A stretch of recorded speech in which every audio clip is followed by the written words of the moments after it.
tema de sufrimiento fetal agudo. Vamos a empezar con la definición. Debemos recordar que el término sufrimiento fetal agudo, la bibliografía indica que actualmente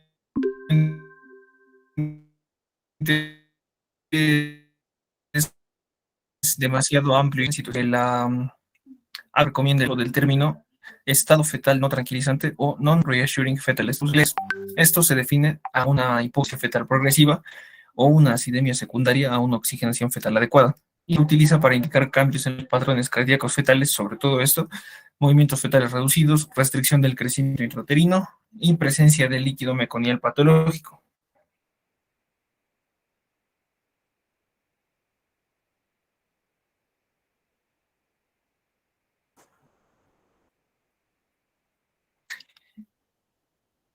A ver, no sé si es mi internet o es el de Joaquín que no se escucha. ¿Cuáles van a Doris. ser entonces? En causas intraparto vamos a tener, por ejemplo, desprendimiento prematuro de placenta, hipertonía uterina, placenta previa, basa previa, que como hemos visto se asocia bastante al sufrimiento fetal de rápida aparición, distocia de presentación, actividad fetal disminuida, circulares irreductibles de cordón umbilical o la presencia de prolapso de cordón. Asimismo, en cuanto a las causas postparto, vamos a tener la patología del sistema nervioso grave, persistencia del ductus arterioso, sepsis neonatal, entre otras patologías. En cuanto a la fisiopatología, vamos a ver que principalmente va a ser esto la respuesta fetal a la hipoxia. La fisiopatología se basa en la respuesta fetal a la hipoxia, ya que la respuesta cardiovascular del feto a la asfixia es la que dicta el efecto de la asfixia sobre el cerebro fetal. Al disminuir el acceso de oxígeno hacia el feto, aumenta la presión arterial por aumento de la resistencia periférica. Y como habíamos visto ya cuando vimos la clase de RCIU, hay una redistribución del flujo sanguíneo, que lo que va a hacer es tratar de incrementar el flujo a nivel de los órganos que son más susceptibles a la hipoxia, que son el cerebro, las glándulas suprarrenales y el corazón. Esto va a disminuir el consumo de oxígeno, pero si es que la hipoxia persiste, eventualmente la taquicardia compensativa se va a ver disminuida y va a progresar hacia una bradicardia por aumento del tono vagal y por el efecto de la hipoxia sobre el mismo miocardio. Esto va a generar, como sabemos, que si hay menos consumo y menos aporte de oxígeno a los tejidos, se produce una acidosis provocada por el uso de la glicólisis anaerobia que genera ácido láctico. Esto aumenta los ácidos a nivel del plasma y disminuye el pH, provocando una acidosis que eventualmente va a causar daño neurológico y eventualmente puede causar la muerte del feto, desencadenando una órbita fetal. En cuanto al diagnóstico, vamos a tener dos tipos de signos que nos indican esta patología, que van a ser los signos de sospecha y los signos de certeza. En cuanto a los signos de sospecha, vamos a tener taquicardia fetal o bradicardia fetal, siendo la taquicardia entre 160 y 180 latidos por minuto, o bradicardia entre 100 y 120. Puede haber la presencia de líquido amniótico verdoso con las características que ya conocemos como el puré de arvejas que llamamos, la presencia de desaceleraciones tardías, que serían los DIP2 en el registro de cardiotocografía fetal, o la presencia de desaceleraciones variables, que son los DIP3. El pH fetal asimismo se encuentra disminuido entre 7.2 y 7.25, que serían los signos de sospecha. Los signos de certeza, por otra parte, van a ser la presencia de desaceleraciones tardías o DIP2 en más del 50% de las contracciones uterinas en el registro de la frecuencia cardíaca fetal. Asimismo, la presencia de líquido meconial de características oscuras o una bradicardia sostenida de menos de 100 latidos por minuto. Asimismo, la presencia de taquicardia fetal con presencia de desaceleraciones variables o tips 3. Y un pH menos de 7.2 ya nos indica, por supuesto, que es sufrimiento fetal y que está con muy mal pronóstico. En cuanto a las pruebas auxiliares de las que podemos hacer uso para el estudio del sufrimiento fetal agudo o el estado fetal no tranquilizador, tenemos las pruebas preparto y las pruebas intraparto. En la parte de las pruebas preparto podemos hacer uso del NST o CST, dependiendo de la madre, hacer estudios, por supuesto, como el perfil biofísico fetal y evaluar por medio de ecografía Doppler el flujo, como habíamos visto en la parte de RCIU, tanto en la arteria cerebral media, así como en la arteria umbilical, etc. A nivel intraparto, podemos monitorizar en directo la frecuencia cardíaca del feto, tomar muestras de cuero cabelludo para evaluar el pH, saturación de oxígeno fetal, medirla inmediatamente, o evaluar el líquido amniótico inmediatamente después de hacer la amniorexia. Vamos a ver que lo que la bibliografía dice actualmente es que se puede clasificar el sufrimiento fetal agudo o estado fetal no tranquilizador según el monitoreo de la frecuencia cardíaca, pero esto es impreciso y controvertido, ya que el mismo Williams nos dice que existe solamente un 25% de acuerdo interobservador para observar los patrones patológicos, incluso en expertos. Es por ello que la ACOG recomienda el uso de un sistema escalonado para clasificar los patrones de frecuencia cardíaca fetal, siendo la categoría 1 la normal, la categoría 3 la anormal, está mal escrito en la diapo, ahorita lo corrijo, y la categoría 2 la indeterminada. En la categoría 1 o normal, la frecuencia cardíaca inicial va a ser entre 110 y 160, va a haber una variabilidad inicial moderada y puede haber dips 1, que como sabemos los dips 1 son fisiológicos y se asocian a una leve compresión en la cabeza del feto. No presencia de desaceleraciones tardías o DIP 2 o desaceleraciones variables DIP 3. Asimismo, puede haber aceleraciones siempre y cuando no salgan del límite normal. La categoría 3 es la categoría anormal y en esta va a haber ausencia de variabilidad, va a haber desaceleraciones tardías y variables recurrentes, asimismo bradicardia fetal sostenida y patrones sinusoidales de flujo. Y la categoría 2 o indeterminada va a ser los trazos que no coinciden con las características de la categoría 1 ni las de la categoría 3.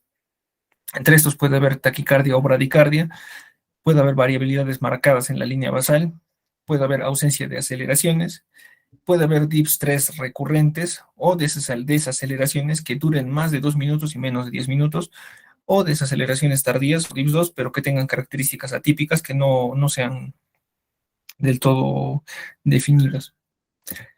En cuanto al manejo, vamos a ver que se basa principalmente en la reanimación intrauterina. Vamos a buscar la modificación de la posición materna hacia decúbito lateral izquierdo. Podemos administrar oxígeno a la madre de 6 a 7 litros por minuto por máscara. Tenemos que corregir la hipoglicemia, la presión arterial y evaluar si es que hay alteraciones del equilibrio ácido-base, como habíamos visto, para corregirlos también inmediatamente. Es importante determinar la causa de este sufrimiento fetal que, como hemos visto, se asocia a bastantes patologías, tanto preparto, intraparto y posparto. Entonces, lo importante es buscar la etiología para buscar el tratamiento específico dependiendo de cuál ha sido la etiología desencadenante y eventualmente el término de la gestación por parto vaginal si es que este es inminente y parto por cesárea si es que no lo es. En cuanto a lo que nos dice el Williams, hay algunas medidas de reanimación para los rastreos, dependiendo si es que entran en la categoría que habíamos visto de tipo 2, que es indeterminado, o categoría 3. En el caso que haya desaceleraciones tardías recurrentes, es como ya habíamos dicho, se basa principalmente en cambiar de posicionamiento de la madre de cúbito lateral, administrar oxígeno, reponer fluidos y reducir la frecuencia de contracciones uterinas utilizando toclíticos. Si en el caso hubiera taquisistolia con seguimiento de la categoría 2 o 3, se interrumpe ya también la oxitocina o las prostaglandinas, se administran toclíticos, como el sulfato de magnesio, que sabemos que es neuroprotector, y la terbutalina. En el caso que hubieran desaceleraciones variables recurrentes o desaceleraciones prolongadas asociadas a bradicardia, igual cambio de posición en la madre, amnioinfusión, y en el caso de que haya prolapso del cordón umbilical, se eleva manualmente la parte que se presenta mientras se prepara para realizar el parto inmediatamente. Y eso sería todo. Gracias. A ver, me desconecté mi internet. Por favor, ¿podrías poner nuevamente la primera lámina, Joaquín? ¿Está bien esta otra? Esa es la primera, ¿no? Bien, entonces se define sufrimiento fetal. Bueno, realmente es amplio, ¿no? Tenemos varias formas de nombres, como dijo su compañero, ¿no? Alteración de bienestar fetal, ¿no? Más que sufrimiento fetal, sería una alteración de bienestar fetal, porque es todo un síndrome o estado, bueno, por el NST podemos ver un estado fetal no tranquilizador, hay una pérdida de bienestar fetal, ¿no? Es todo un síndrome donde vamos a tener una disminución del flujo sanguíneo fetal y esto obviamente nos va a llevar pues a una serie de perturbaciones metabólicas que van a alterar el equilibrio ácido-base del feto, ¿no? Entonces, más que sufrimiento fetal, pues, sería estado fetal no tranquilizador o pérdida de bienestar fetal. ¿Y cómo definiríamos, Joaquín, cómo diferenciarías un sufrimiento fetal agudo de un sufrimiento fetal crónico? ¿Y en qué situaciones tendríamos un sufrimiento fetal crónico y agudo, no? Supongo, doctora, que se refiere más a se puede decir la aparición, si es de forma súbita o si es que, por ejemplo, se asocia a una patología que ha estado ya de más tiempo, porque si vemos, por ejemplo, hay patologías que pueden causar un sufrimiento fetal de forma súbita, como por ejemplo una ruptura de vasa previa, que ni bien se asocia a la ruptura de los vasos, ¿no? Se asocia inmediatamente a un sufrimiento fetal. Sin embargo, puede haber otras, como por ejemplo ¿dónde está?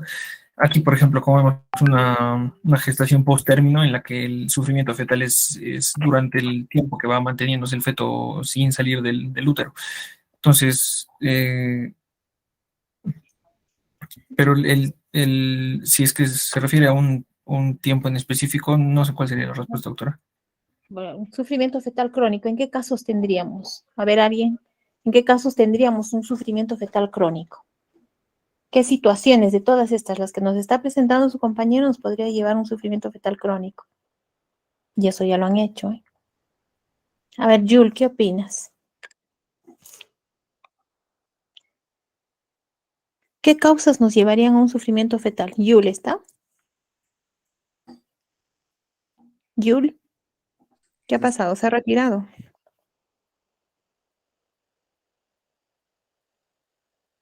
¿Mm? Vamos a llamar lista. Está en postermio, doctor. RCIU, doctora. Exacto, muy bien, Karen. La restricción de crecimiento intrauterino es una de las principales causas. Ya, y un RCIU, Karen, ¿debido a qué se llevaría, en qué situaciones nos vamos a tener un RCIU? Un RCIU, doctora, Ujú. podemos verlo, por ejemplo, ¿Cuál es la principal causa en de un situaciones RCIU? de hipertensión inducidas por el embarazo. Claro, ¿no? La En TORCH preeclampsia. también, doctora. Perfecto, Gabriela, el TORCH, ¿no? TORCH, preeclampsia, la preeclampsia acá, la anemia por isoinmunización RH, nos pueden llevar a un sufrimiento crónico. Poco a poco se está instalando y es un sufrimiento fetal crónico. En cambio, un sufrimiento fetal agudo, como los que tenemos acá, un DPP, se va a presentar en un instante, en un momento, y eso te lleva a un sufrimiento fetal agudo. Las hipertonías uterinas, la placenta previa, la basa previa, las distocias de presentación que están en un trabajo de parto obstruido, por ejemplo, como hemos tenido en mi guardia anterior, ¿no? Entonces, tenemos que diferenciar un sufrimiento fetal agudo de un sufrimiento fetal crónico. Joaquín. Entonces, un sufrimiento fetal agudo es de instalación rápida. Y generalmente los vamos a ver en qué casos, cuando hay, durante el trabajo de parto, ¿no? Como les digo, un trabajo de parto obstruido. Un trabajo que esté yendo tranquilo y de pronto se presenta un DPP, ¿no? O sea, generalmente son en el trabajo de parto. Vamos a tener sufrimiento fetal agudo. Puede ser por cualquier situación en la cual vamos a tener una disminución del intercambio materno gaseoso placentario.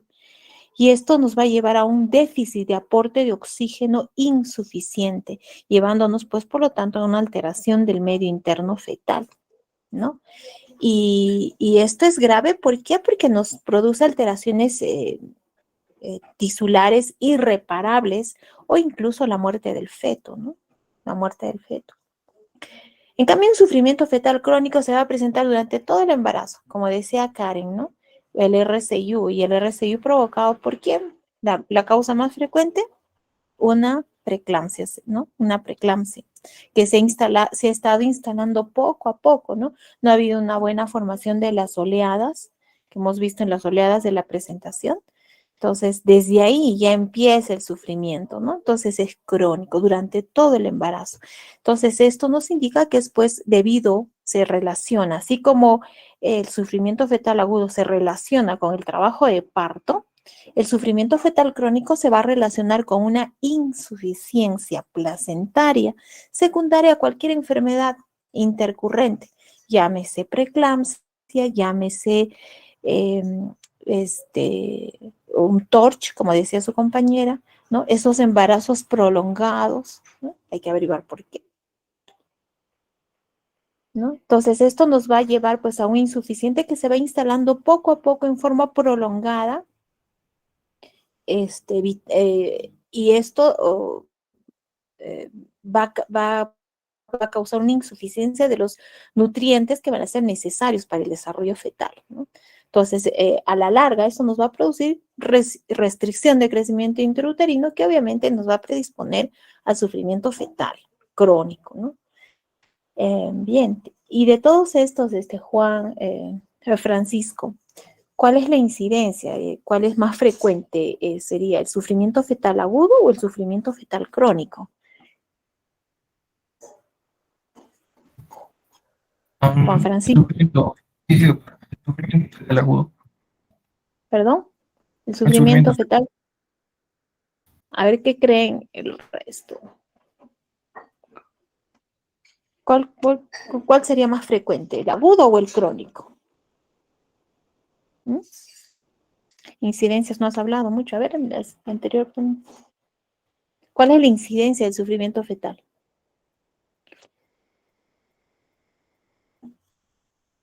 ¿Mm? Sería ideal también hacer un trabajo de cuánto sería nuestra incidencia de sufrimiento fetal, por ejemplo, acá en Cusco. Todo lo contrario, Joaquín. Es más frecuente un sufrimiento fetal crónico que un sufrimiento fetal agudo. El crónico, ¿no?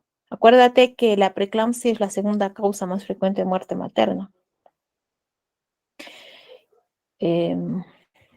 Entonces, el sufrimiento fetal crónico va a ser más frecuente, ¿no? Por todas las enfermedades intercurrentes que van a hacer. En cambio, el sufrimiento fetal agudo, como decía, se presenta más en el trabajo de parto y la mayoría de niños pues no nacen con sufrimiento fetal agudo, ¿no? Nacen bien los bebitos. Son pocos los que entran en sufrimiento fetal agudo, o sea, en el momento del trabajo de parto, son pocos. Entonces, ¿cuál va a ser más frecuente? Obviamente el sufrimiento fetal crónico, pues porque se está presentando persistentemente y veamos la incidencia de preeclampsia, ¿no?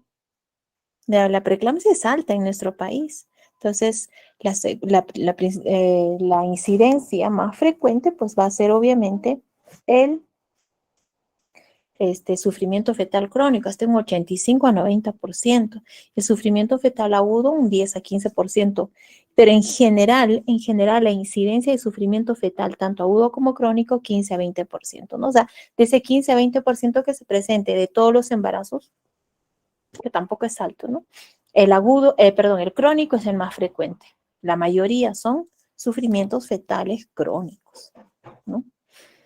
Y a la larga, ¿qué complicaciones nos va a llevar qué complicaciones, qué complicaciones fetales y neonatales vamos a tener, Juan Francisco? Como te dije, no he visto bien En cuanto a las complicaciones Ajá, las complicaciones, ¿eh? se asocian sobre todo a patologías en el sistema nervioso, doctora.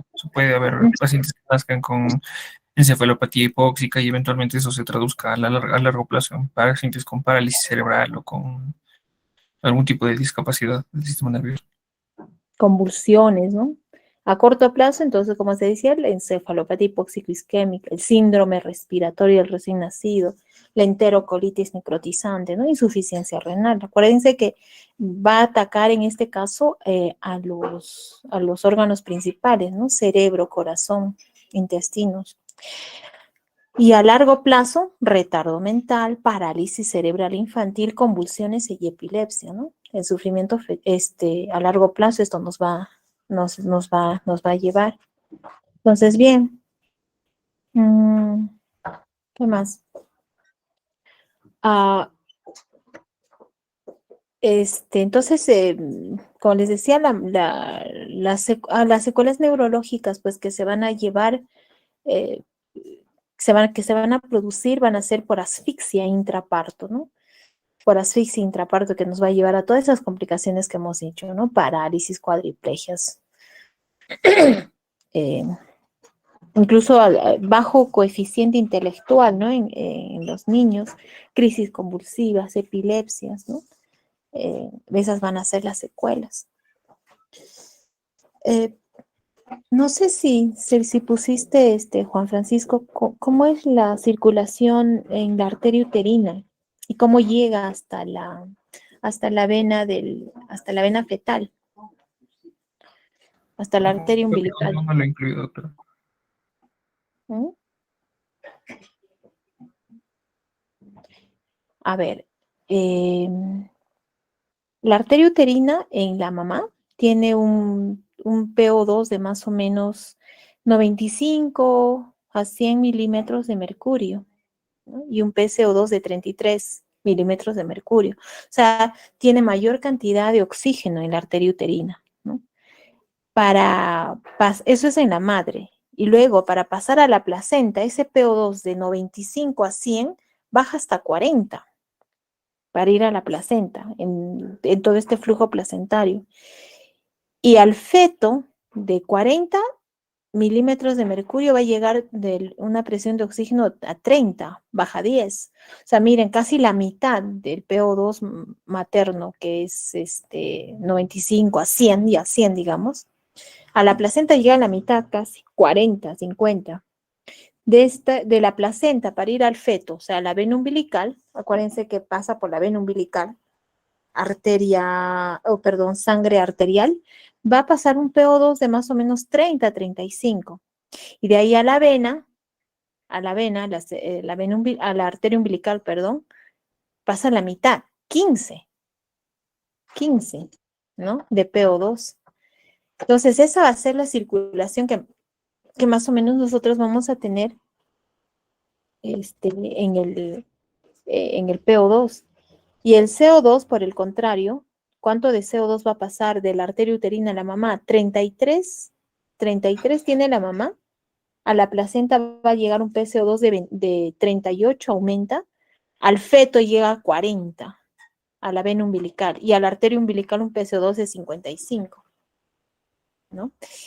Y esto a la vena, bueno, no tengo el cuadro, y a la vena uterina, pues el PCO2 llega a 46. Entonces, la circulación, o sea, la cantidad de oxígeno que va a llegar al feto es mucho menos, ¿no? Es menos. Entonces, va a haber toda una modificación de presiones.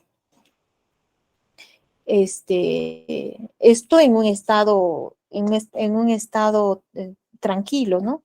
Imagínense en la contracción uterina, ¿cómo va a ser? Entonces, estas presiones van a disminuir mucho más, ¿no? Va a disminuir mucho más. Entonces, si vean, por ejemplo, en el líquido amniótico, va a haber una mayor cantidad de oxígeno en el acné de la contracción. En la arteria umbilical, va a disminuir, ¿no? En la vena umbilical mucho más todavía. Entonces, hasta que llegue a la placenta, esa cantidad de oxígeno en cada contracción uterina disminuye cada vez más. Por lo tanto, si digamos la presión intramniótica en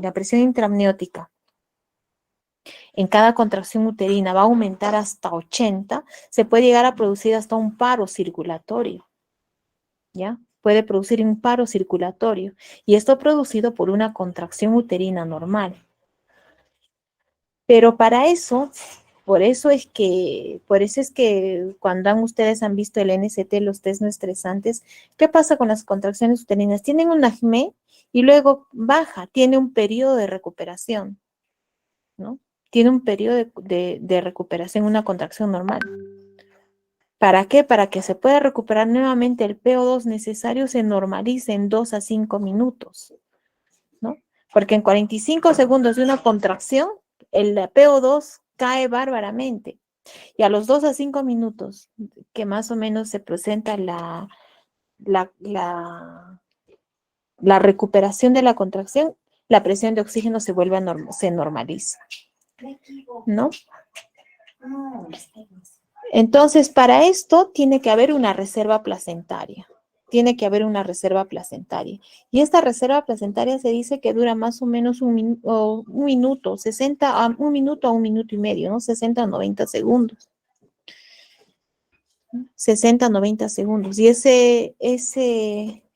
esa hipoxia entonces materna brusca que se va a ir produciendo en cada contracción uterina, nos va a ir llevando a un agotamiento de la reserva placentaria y por lo tanto a una hipoxia fetal que va a durar 1 a 2 minutos, ¿no? Entonces, si esto va a ir continuando, supongamos estas contracciones, por ejemplo, en las taquicistolias, este agotamiento de la reserva placentaria va a ir a cero. Entonces, la hipoxia fetal va a llevarnos hasta una asfixia fetal, ¿no? Que puede llevar a la muerte fetal. Entonces, por eso es lo importante de que cuando estemos nosotros en el trabajo de parto, tenemos que verificar cómo están yendo esas contracciones, que no haga taquicistolias, porque de lo contrario vamos a agotar esa reserva placentaria y vamos a llevar a un sufrimiento fetal agudo, ¿no? Llevándonos, por lo tanto, a una acidosis y a una, que hizo su compañero, una glucólisis anaerobia, ¿no? Con agotamiento de esa reserva de oxígeno, de glucógeno, que nos puede llevar hasta una falla miocárdica y muerte fetal, ¿no? Entonces, esto nos va a llevar pues a una gran acidosis metabólica. Y entonces, ante una hipoxia, por ejemplo, ¿qué es lo que va a suceder? Vamos a entrar a una glicólisis anaeróbica con producción de ácido láctico, y esto nos va a llevar a una redistribución de flujo, como decía su compañero, llevándonos a una serie de cambios a nivel de los aparatos y sistemas, ¿no? En el cerebro, por ejemplo, edema, ¿no? Hipotonía, hemorragia, depresión, ¿no? Llevándonos a todas las complicaciones que hemos visto. En el corazón, al principio va a haber taquicardia, luego bradicardia fetal, luego nos va a producir que desaceleraciones, ¿no? Ahí van a entrar ¿quiénes? Los DIP2, o sea, las desaceleraciones tardías, o sea, después de la contracción. Y finalmente a una insuficiencia cardíaca y un infarto miocárdico. Nos va a llevar a una disfunción hepática, va a disminuir el surfactante y por lo tanto una disfunción pulmonar. El feto va a expulsar meconio, nos va a llevar a una isquemia, necrosis y a una necrosis a un NEC, ¿no? A nivel renal, necrosis tubular, porque va a disminuir el flujo sanguíneo renal. Va a disminuir también el flujo sanguíneo a nivel de los músculos, ¿no? A nivel ¿por qué? Porque lo que tiene que intentar hacerse es aumentar el flujo sanguíneo a nivel placentario, ¿no? Y esto, que imagino que han hecho esto en restricción de crecimiento intrauterino, nos va a llevar pues a la redistribución de flujo, donde el cerebro básicamente se va a dilatar, pero nosotros decimos, si se está dilatando, entonces le está llegando más oxígeno, pero en realidad esa vasodilatación que hay en el cerebro es una vasodilatación que está dañando más bien al cerebro, ¿no? O sea, ¿cuál sería la idea de que si está llegando más oxígeno? Pero ¿a costa de quién? A costa de otros órganos, ¿no? Entonces, por eso es importante para poder diagnosticar sufrimiento fetal, hacer un Doppler de la arteria cerebral media, un Doppler de la arteria umbilical y con esto sacar el índice cerebro-placentario, ¿no? Que si está alterado patológico, entonces ya podemos decidir si vamos a entrar a una cesárea, terminar el embarazo inmediatamente o no, ¿no? O de pronto el bebito pueda soportar el trabajo de parto, ¿no?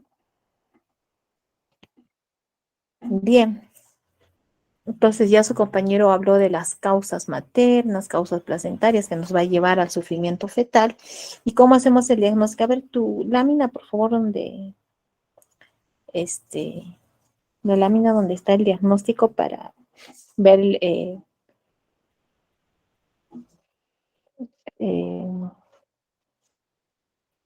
el NCT, ¿no? Las Esta es categorías. la mía, doctora. Esa, exacto, ¿no? Entonces, para eso nos va a ayudar uno, el Doppler, ¿no? El Doppler fetal. El Doppler fetal. Porque con eso, con el Doppler fetal nosotros, o sea, vamos a descartar si realmente ese bebito está haciendo redistribución de flujo o no. Si está haciendo redistribución de flujo, significa que el cerebro está trabajando de tal manera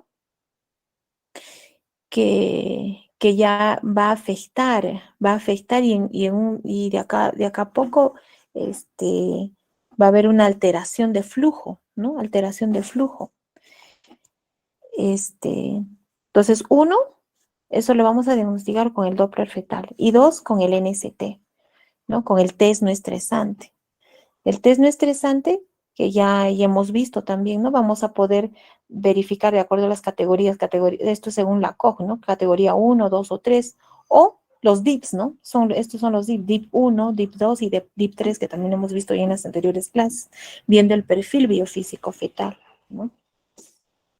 Y como hemos visto en parto prolongado, por ejemplo, en embarazo prolongado, y una paciente que nos viene con oligohidramnios, por ejemplo, ¿no? Es una paciente que tiene un oligohidramnio, significa que es un problema crónico, ¿verdad? Es un problema crónico. O sea, no es de ahora ese oligohidramnio, ese oligohidramnio lo ha tenido que tener hace un buen tiempo. Entonces, ese también es otra forma de poder ver un sufrimiento fetal crónico. Por ejemplo, un feto que tiene 36 semanas y que tenga oligohidramnios no es normal, ¿no? Entonces significa que está haciendo un sufrimiento fetal crónico. Entonces, ya ese bebito se está compensando para poder llegar, y vemos que es un sufrimiento fetal crónico. Muy diferente a aquel feto que tiene buena cantidad de líquido, pero empieza a hacer estas alteraciones, ¿no? Estas categorías, por ejemplo, un DIP2, ¿no? ¿Qué hacemos si tiene un DIP2 y tiene buena cantidad de líquido? ¿Qué haríamos si tenemos un DIP2? A ver, Brian. ¿Cómo? Cuando hay un DIP2, doctora, y hay, digamos, normal el líquido amniótico, se puede esperar todavía. Lo determinante sería si habría un oligohidramnios, ¿no? Ahí sí sería más riesgoso para el neonato. No, acuérdate que el DIP2, ¿qué es el DIP2, Brian? Es insuficiencia placentaria. Ujú, ya. ¿Y cómo se presenta esa desaceleración? Bueno, esa desaceleración es después del ACME, ¿no? Se hace de un ACME y el nadir va después, o sea, hay un decalage mayor a 15 segundos, si no me equivoco, doctora, si no recuerdo bien. Exacto. Pero si está cayendo está haciendo desaceleraciones, ¿tú crees que te va a aguantar el trabajo de parto? Es que una vez lo leí, por eso comentaba, o sea, ahondaba más en el líquido amniótico si era un oligohidramnios o Claro, era un pero normal. eso depende del DIP. Por ejemplo, tenemos un DIP 1 y con líquido normal. ¿Qué hacemos? No, el DIP líquido 1, DIP fisiológico. 1, líquido normal. Es fisiológico. En ese Entonces caso se espera porque es fisiológico. ahí sí esperamos. Ahí sí esperamos. ¿Ya? Pero un DIP2 no podemos esperar. Porque DIP2, sea líquido normal o sea líquido u oligohidramnios, aquí no nos va a importar el líquido. DIP2 es sufrimiento fetal. O sea, ya nos está diciendo que ese bebito está sufriendo y no podemos esperar. A ese bebito lo tenemos que sacar de inmediato. Es muy diferente cuando yo tengo, por ejemplo, un DIP1, es un DIP1 y tengo líquido normal. A ese bebito me va a aguantar, no hay problema, ¿no? Luego tenemos un DIP1 con oligohidramnios, también me va a aguantar. Pero si ese bebito me hace un DIP2 y tiene oligohidramnios, tengo que terminar el embarazo, porque DIP2 es sufrimiento fetal. DIP2 es sufrimiento fetal. Esas desaceleraciones tardías. No es normal. No es normal. ¿Ya? Entonces, pero si me presento un DIP2 con oligohidramnios, puedo esperar, pues no habría ningún problema. Puedo esperar. DIP1 con oligohidramnios, puedo esperar. DIP2, ahí no me interesa el líquido. DIP2 es sufrimiento fetal, ese va de frente a cesárea. De frente a cesárea. ¿Ya? De frente a cesárea. Porque y especialmente si estoy haciendo un CST, ¿no? Acuérdense que el CST es un test estresante. Tengo un CST a un feto con oligohidramnios y me hace un DIP1, ese bebito me va a aguantar porque está haciendo DIP1, pero si me hace DIP2, no, pues ese lo tengo que, con mayor razón lo tengo que sacar inmediatamente, ¿no? Entonces, ahora, ¿qué más puedo hacer? Puedo hacer un Doppler fetal. Si en el Doppler veo que el Doppler está bien,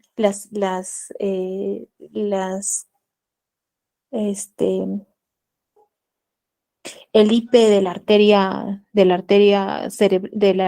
umbilical y de la arteria cerebral media están dentro de sus percentiles adecuados y saco que es un índice cerebroplacentario también normal, entonces puedo, puedo,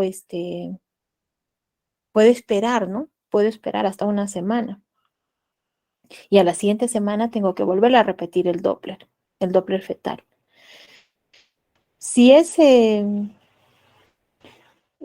si por el contrario ya está desapareciendo la diástole, hay diástole ausente, ¿no? Diástole ausente, por ejemplo, en ese caso yo podría esperar todavía un día, ¿no? Y al día siguiente repetir nuevamente, el Doppler, ¿no? Pero si me está saliendo patológico, un índice cerebroplacentario menos del 5%, ahí la relación del índice cerebroplacentario es importante. Si me sale un índice cerebroplacentario menos del 5%, del percentil, 5, perdón, eso ya es patológico, ¿no? Pero todavía veo que que la diástole está ausente, todavía tengo la opción de esperar 6 a 12 horas, porque ese bebito en cualquier momento se me puede morir.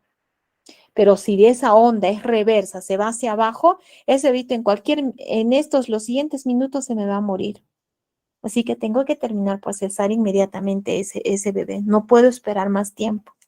Entonces, con el Doppler tiene una mayor sensibilidad que el NST. El NST lo bueno es que cuando veo algo patológico, es patológico, ¿no? Entonces, tengo que terminar la gestación, por ejemplo, los DIP2, ¿no? Pero pero también hay un porcentaje donde puedo tener una alteración, por ejemplo, la categoría 3, ¿no? Donde me está haciendo bradicardia, estoy teniendo DIP2 y DIP3 recurrentes, como dice, o un patrón sinusoidal, y puede ser normal, pero veo DIP2 y DIP3, perdón, veo esos, eh, DIPS 1, por ejemplo, DIPS 1, y a ver, algunos se asustan, ¿no? Y puede ser, es normal, ¿no? Un DIP 1. Puede ser patológico, ¿no? Entonces, en cambio, con el Doppler fetal no voy a tener ese problema. Es mucho más sensible, ¿no? Es mucho más sensible. Pero si me dice ya DIP2, eso sí es lo más seguro que sea que esté alterado, ¿no? Que esté alterado. Entonces, para esto me tengo que ayudar, no solamente con el NST, me tengo que ayudar con un CST, me tengo que ayudar también con un Doppler fetal y hacer un perfil biofísico fetal, ¿no? Midiendo todo lo que hemos visto, ¿no? Si hay movimientos fetales, si hay movimientos respiratorios, cómo está el tono fetal, cómo está el líquido amniótico, ¿no? Cómo está el líquido amniótico. Entonces, con todo eso me ayudo para poder hacer el diagnóstico de sufrimiento fetal y evitar, ¿no? Este, evitar muerte fetal por sufrimiento fetal. Entonces es importante realizar es importante realizar todas estas pruebas, apoyarme con todo lo que se pueda, ¿no? Con todo esto. Y básico la ecografía, ¿no? Ya les dije desde un inicio que la ecografía para nosotros es como el estetoscopio para el cardiólogo, ¿no?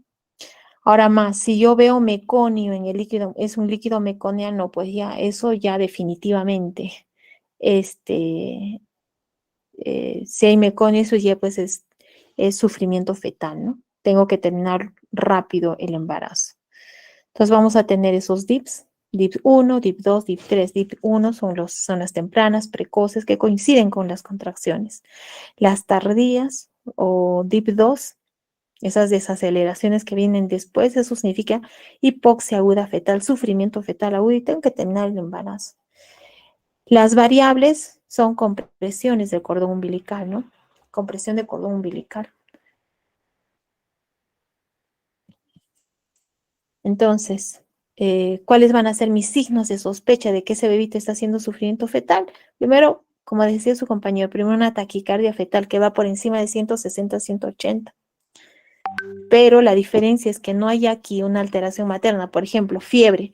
Que la mamá esté haciendo fiebre nos lleva a una taquicardia fetal y eso no necesariamente significa que esté haciendo sufrimiento fetal, ¿no?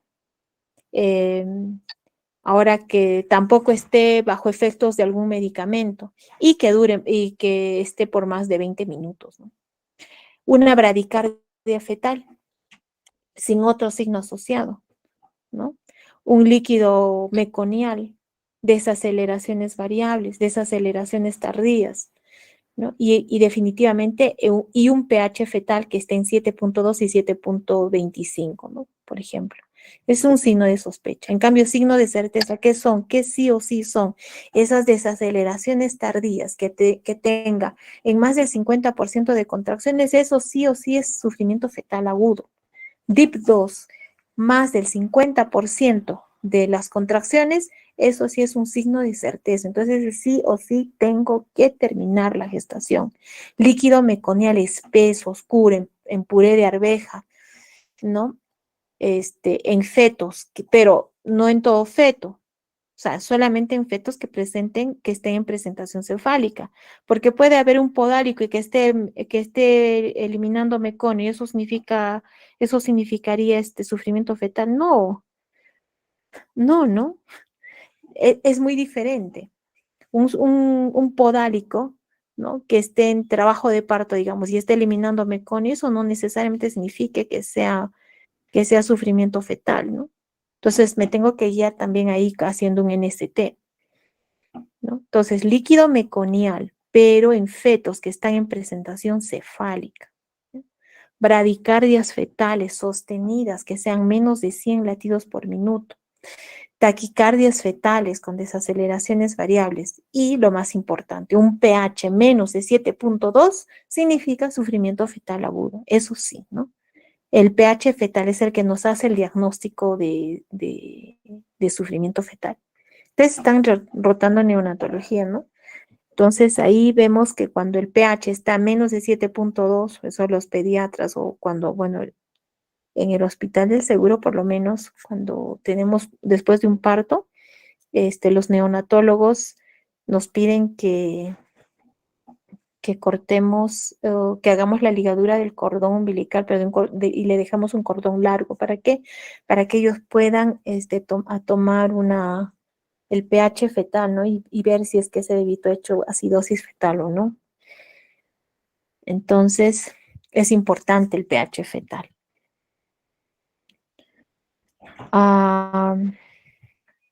Bien, entonces, el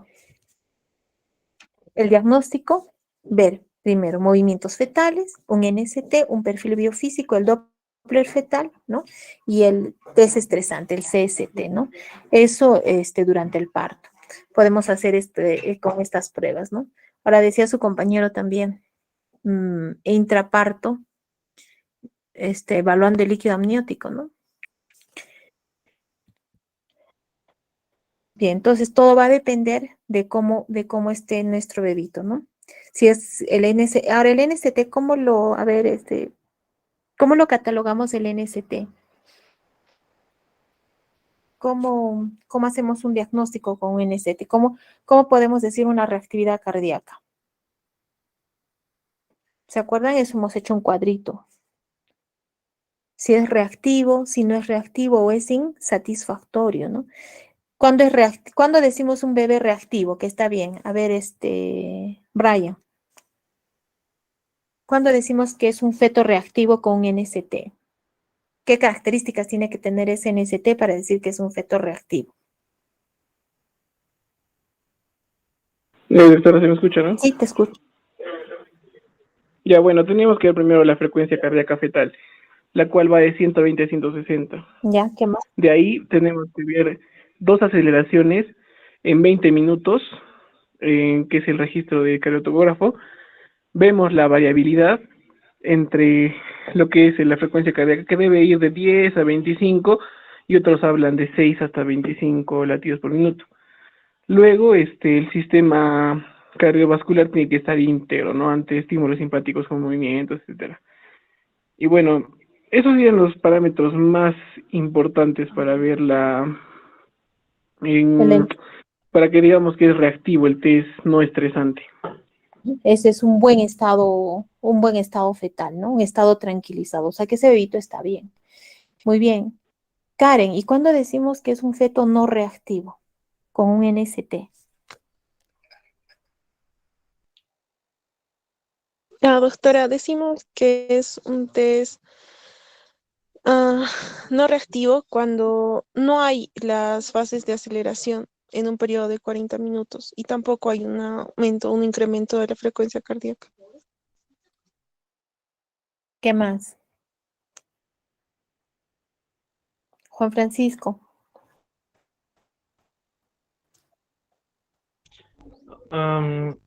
Bueno, aparte de lo que dijo mi compañero doctor, es cuando, aparte de lo que no hay aceleraciones, podría ser si es que el, el feto se asocia también a un estado de acidosis en el que podemos medirlo mediante el pH de la sangre umbilical. Ya, no, pero Solamente el la- NST. con el NST. A ver, vuelve a repetir. ¿Cuánto de frecuencia cardíaca fetal tendría que Una, tener? es una, perdón, doctor, disculpe un ratito.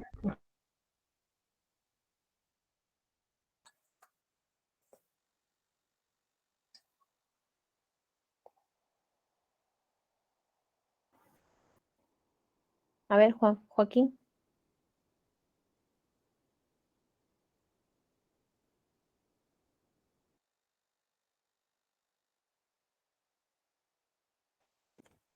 A ver, si no, Brian. ¿Aló, doctora? A ver, Joaquín, ya, te escucho. Una frecuencia entre 120 y 160, doctora. Una variabilidad también mayor a 6 latidos por minuto. No, no reactivo. Estamos hablando de un feto no reactivo. Ah, ya, ya. En este caso, una variabilidad mayor a 20, doctora. ¿Qué dice Brian? Doctora, cuando hay menor a 2 movimientos fetales dentro de todo el registro cardiotogógrafo de 20 minutos, Ujú. y cuando se encuentra, digamos, la aceleración de la frecuencia cardíaca fetal. Eso es lo que Exacto. recuerdo. Muy bien, no hay aceleraciones. Ujú. Y obviamente la frecuencia cardíaca fetal también está disminuida, ¿no? Mm. Vamos, y que encontremos desaceleraciones. Bien, entonces eso es lo que tenemos que acordarnos del test no estresante. A ver, la siguiente lámina, por favor. Joaquín, la siguiente. Acá, no, ahí estamos, ahí, el tratamiento. Entonces, el tratamiento es importante, ¿no? Reanimación intrauterina. Entonces, importante decir, esto, por qué le decimos que tiene que haber un cambio de la posición materna en el decúbito lateral izquierdo, Joaquín?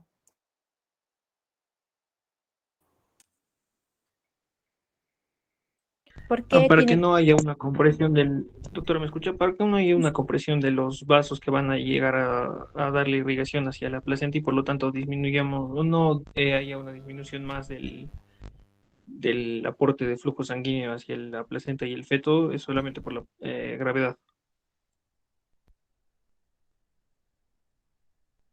claro, y así le llega más oxígeno al feto, ¿no?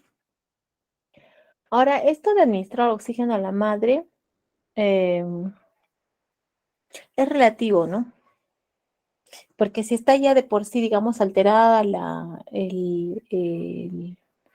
placenta, hay algunos estudios que incluso han puesto de que eh, el oxígeno, administrar oxígeno a la madre no ayuda porque la placenta de por sí ya está alterada. Mm. Y lo único que estamos haciendo es hiperoxigenar a la mamá, pero el problema es el flujo placentario. Entonces, administrar oxígeno a la mamá de nada sirve. Lo más importante, bueno, determinar la causa y terminar la gestación pues inmediatamente, ¿no? Si el parto vaginal es inminente, ya pues por vía vaginal, pero si es por cesárea, cesárea si no es inminente. Por ejemplo, hemos tenido una guardia ayer, hemos estado con su compañero Juan Diego. Juan Diego está ahí. Juan Diego, hemos hecho una maniobra de Cristeller. A ver, ¿qué es el Cristeller a propósito? Doctora, es generar presión a nivel del abdomen para que salga el producto. Así es, ¿no? Entonces, ¿y qué saben de la maniobra de Cristeller?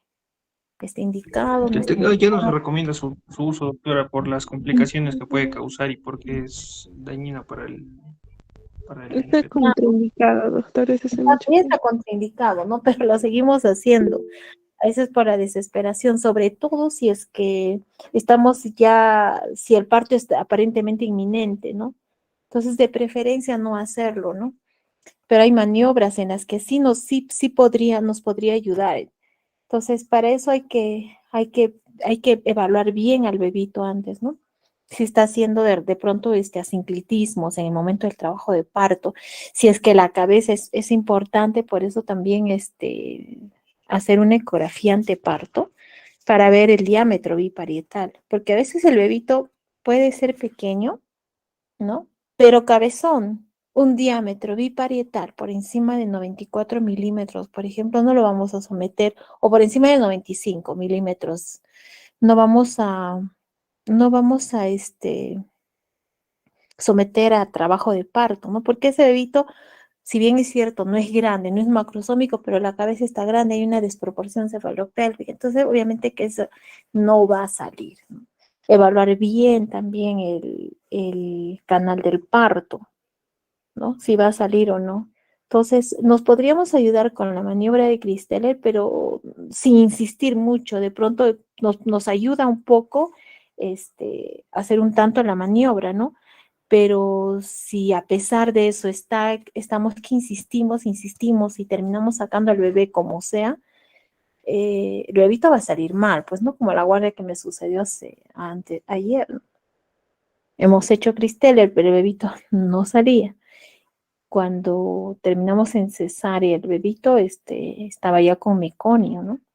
Y felizmente salió todo bien, porque no hemos insistido mucho en el Cristeller y hemos dejado ahí nada más antes de que baje más, porque si no este bebito hubiera tragado el meconio, pues ya hubiéramos tenido un síndrome de asfixia neonatal, ¿no? Con todas las complicaciones que tenemos.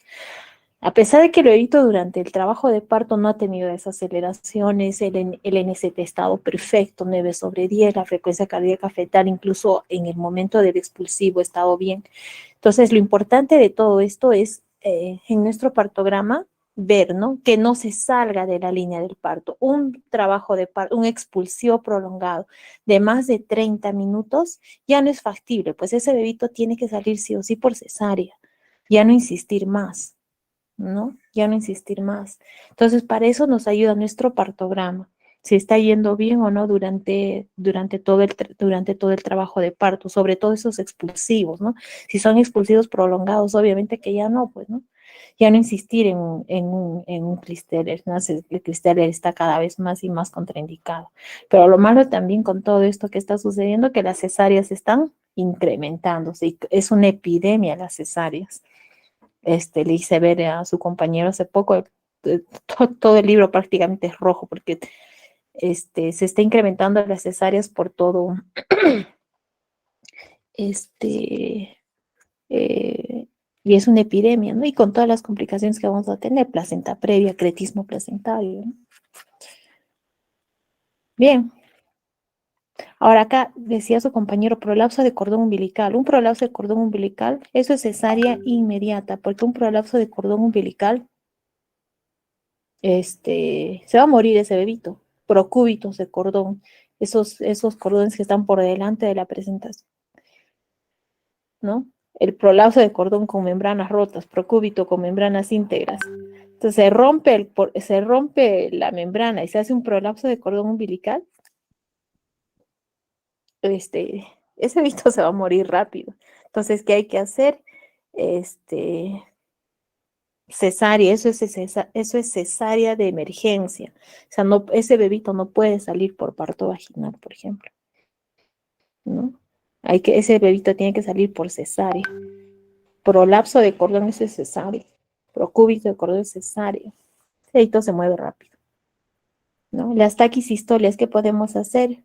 Podemos utilizar tocolíticos. Sí, se podría utilizar mientras estamos preparando para una cesárea, ¿no? Ujú. Muy bien, gracias, Joaquín. ¿Alguna pregunta, jóvenes? Bien, entonces, la otra exposición, diabetes iba a ser, ¿no? Su compañera, Doctora, Doris. se lo presento. Muy bien, Rocío, gracias. Entonces, sufrimiento fetal, pues es todo un síndrome interesante, este, para, donde tenemos que aprender a diagnosticar, hacer un perfil biofísico fetal adecuado, ¿no? Y aprender a hacer sobre todo Doppler, ¿no? Y entender cómo es esta redistribución de flujo, ¿ya? Bien. A ver, Doctora, compañeros, buenas noches. Vamos a tocar ahora el tema de diabetes gestacional. Vamos a definir a la diabetes gestacional como una condición clínica en donde las mujeres gestantes sin diagnóstico previo de diabetes exhiben niveles elevados de glicemia y la mayoría de ellas son en el último trimestre. Dentro de la epidemiología, la frecuencia de la diabetes mellitus gestacional es muy variable, encontrándose cifras que oscilan más o menos entre los 2 y 6% en Europa. En Estados Unidos esto ha ido en ascenso, tanto su tasa de prevalencia e incidencia, y también esa patología afecta entre 7 a 18% de las mujeres embarazadas, mientras que en América Latina se han realizado diferentes estudios donde la diabetes gestacional oscila entre 10 y al 33%, y estos son las cifras más elevadas a nivel mundial. Vamos a ver que esa patología es de gran importancia porque se ha asociado con un mayor riesgo de varios resultados adversos. Aunque el tratamiento de la diabetes gestacional puede reducir el riesgo de estas patologías a corto plazo, pues aún no se sabe si es que también podría reducir de las patologías de largo plazo.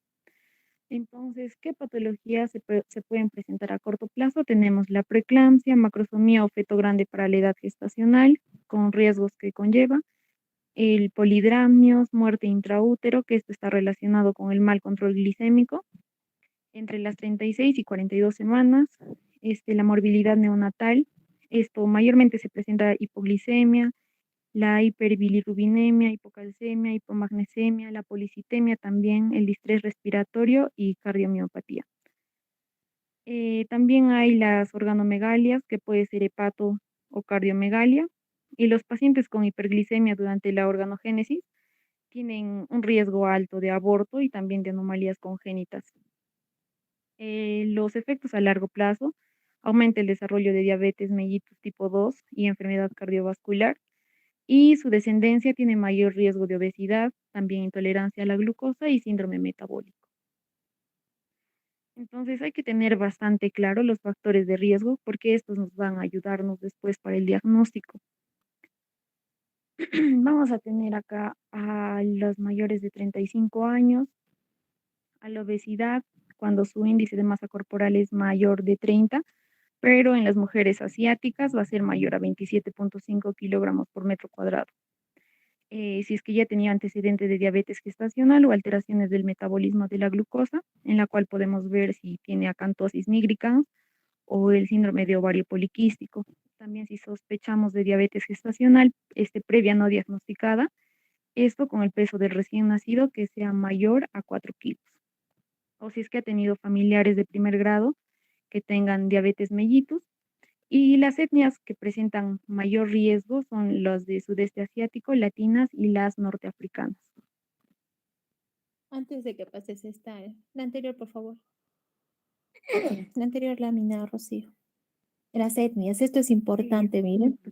Ahí, las etnias. Es importante, miren, nosotros estamos dentro de los factores de riesgo, los latinos. O sea, se supone que entonces nuestro índice debería ser alto. Sin embargo, les comento que si bien es cierto, está subiendo, pero no hay un estudio donde nos diga cuánto sería la incidencia de diabetes mellitus en, en Cusco, por ejemplo, ¿no? Sería interesante que se haga un estudio de diabetes mellitus gestacional, de incidencia, de prevalencia, porque no tenemos uno. Y sin embargo, estaba yo viendo, por ejemplo, tesis de algunos de sus compañeros que están haciendo complicaciones de diabetes mellitus gestacional. Pero la verdad es que sería interesante antes que de eso hacer una incidencia, porque sinceramente yo en el hospital, por ejemplo, en el seguro, en los 3 años que he estado de residente, he visto solamente 2 casos de diabetes gestacional, ¿no? Pero sin embargo, miren, acá nos dice etnias de riesgo, estamos los latinos. Pero bueno, acá tiene que ver también mucho el tipo de nutrición, ¿no? Entonces, sería interesante, de verdad, que se haga un estudio de incidencia en bueno, ustedes que están haciendo tesis o sus compañeros, no sé, no tenemos un índice. A ver, sería ideal que eso se vea, ¿no? Bien, continúa, por favor, Rocío. Ya, doctora. Y añadir que en los pacientes que presentan uno o más factores de riesgo, debemos realizarle una glicemia basal en analítica dentro del primer trimestre del embarazo. Entonces, para entender la patogenia, la fisiopatología, hay que saber cuál es el metabolismo fisiológico de la glucosa durante el embarazo. Entonces, sabemos que hay cambios fisiológicos durante la gestación en los diferentes sistemas de la madre, ¿no? Tanto puede ser cardiovascular, respiratorio, metabólico, y que estos van a ser como una respuesta a la necesidad de mantener un adecuado equilibrio tanto entre la madre y el feto. Este equilibrio va a garantizar un adecuado desarrollo del mismo feto, ¿no? Y en el contexto de metabolismo de la glucosa, estas adaptaciones ocurren para asegurar la derivación correcta de la glucosa. ¿Para qué? Para que así también se fomente el desarrollo y el crecimiento embrionario, y también para que se mantenga una buena nutrición materna.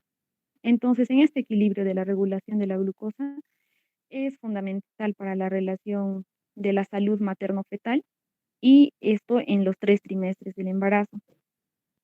Primeramente, bueno, en el embarazo, al inicio del embarazo, los niveles de la glucosa en ayunas van a disminuir. Esto parcialmente se debe a los efectos de dilución a medida que se incrementa la volemia de la sangre de la madre. Y estos se van a mantenerse constantes en el segundo y tercer trimestre y se reducen aún más, bueno, en este tercer trimestre, ¿no? Y también va a haber un mayor aumento de la utilización de la glucosa por parte de la unidad fetoplacentaria durante el embarazo, y así lo que hace es eliminar la glucosa de la circulación materna, pero también contribuye a la disminución de los niveles de glicemia en ayunas. Entonces, durante este periodo de aumento de la utilización de glucosa por esta unidad fetoplacentaria, la sensibilidad a la insulina materna disminuye. O sea, para compensar estos cambios, tanto la gluconeogénesis hepática materna como los ácidos grasos maternos también van a aumentar. Entonces, acá en la patogenia o en los cambios patológicos durante el embarazo, vamos a ver que la principal va a ser una disminución en la sensibilidad o que exista la resistencia a la insulina. En sí, la sensibilidad periférica de la insulina se encuentra alterada de manera dinámica durante todo el embarazo. Va a estar aumentada en el proceso de implantación embrionaria y después va a comenzar a disminuir en el transcurso de la gestación. La unidad fetoplacentaria que se instaura en las primeras semanas de embarazo es la causante de la disminución de los niveles de la hormona de crecimiento y esto resulta en un aumento de la sensibilidad a la insulina, pero después comienza el aumento de los niveles del lactógeno placentario sérico y de la hormona de crecimiento placentaria, la progesterona y el cortisol, la prolactina y otros. Pero en acá la que más nos va a importar es el lactógeno placentario, porque generalmente esta incrementa su producción desde la segunda mitad o segundo trimestre del embarazo, su pico está en el tercer trimestre, y gracias a esta hormona es que va a haber un crecimiento tanto en talla y en peso del feto. Y esta hormona también es conocida como prodiabetogénica. Entonces, vamos a ver que a nivel de los, del tejido adiposo, eh, en acá del tejido adiposo también va a haber una disminución en la sensibilidad a la insulina, pero lo que va a hacer es que haya una hormona que es la leptina, que esto se va a incrementar en el tercer trimestre del embarazo.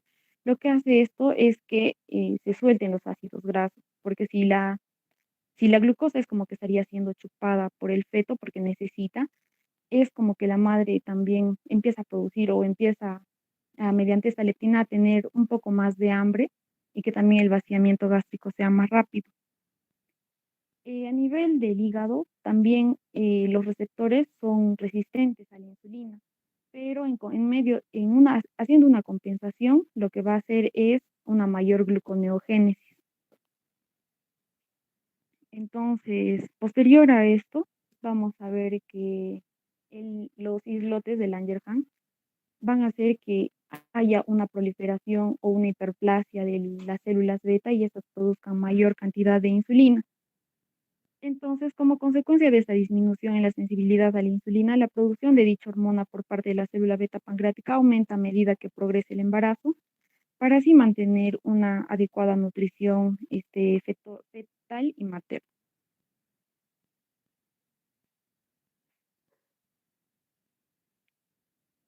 Ya. Para el diagnóstico hay que saber los valores normales. En una gestante, una toma en ayunas, es menor la glucosa, que esta va a ser menor a 92 miligramos por decilitro. A la hora, con una carga oral de 75 gramos, es menor a 180 y a las 2 horas, con la misma carga oral, tiene que ser a, menor a 153. Entonces, para el diagnóstico, tenemos que tener bastante en cuenta los factores de riesgo. Si es que la mamá tiene factores de riesgo, que ya lo hemos mencionado anteriormente, el screening o las pruebas de glucosa se tienen que hacerse entre las 24 o 28 semanas. Y si es que no tiene factores de riesgo, entonces esto lo podemos hacerlo con más calma dentro del segundo trimestre. Entonces, viendo estos factores de riesgo, Perdón, Rosa, Sí, ahí pusiste 530, ¿no? Ah, no, es 300, es 153. Ah, ya. Sí, Hay doctora. que arreglar eso. Ya, doctora.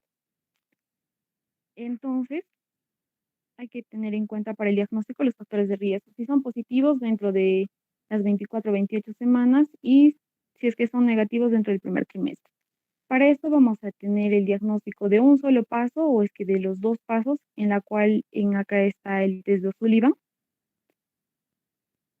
Ya. En el test de O'Sullivan, primeramente vamos a hacer una carga oral de 50 gramos de glucosa, que lo normal cuando vamos a tomar después de esto la prueba de glucosa es tener menos de 140.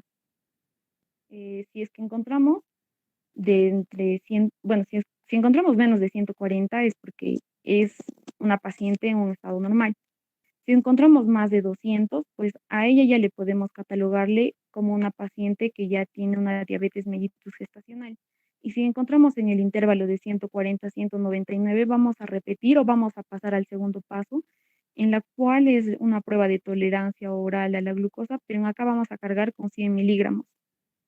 Si a la hora o al momento es mayor de 5, o si a la hora es mayor de 180, 2 horas mayor de 155, a las 3 horas mayor de 140 miligramos, eh, el diagnóstico de esto lo vamos a hacerlo con 2 de estas pruebas orales, o si es que son mayores, ¿no? Mayores de los valores que acá tenemos. Con 2 de estas tomas, de las 4, podemos hacer el diagnóstico de una mamá con diabetes mellitus gestacional. Y el otro paso es el de solamente un paso, en la cual acá se va a hacerse la ingesta de 75 gramos de glucosa. Si la glucemia en ayuno está mayor a 92 miligramos, o si es que a la hora con una carga de 75 está mayor a 180, o a las 2 horas mayor a 153, cualquiera de estos valores, si es que está alterado, se hace el diagnóstico de diabetes mellitus gestacional.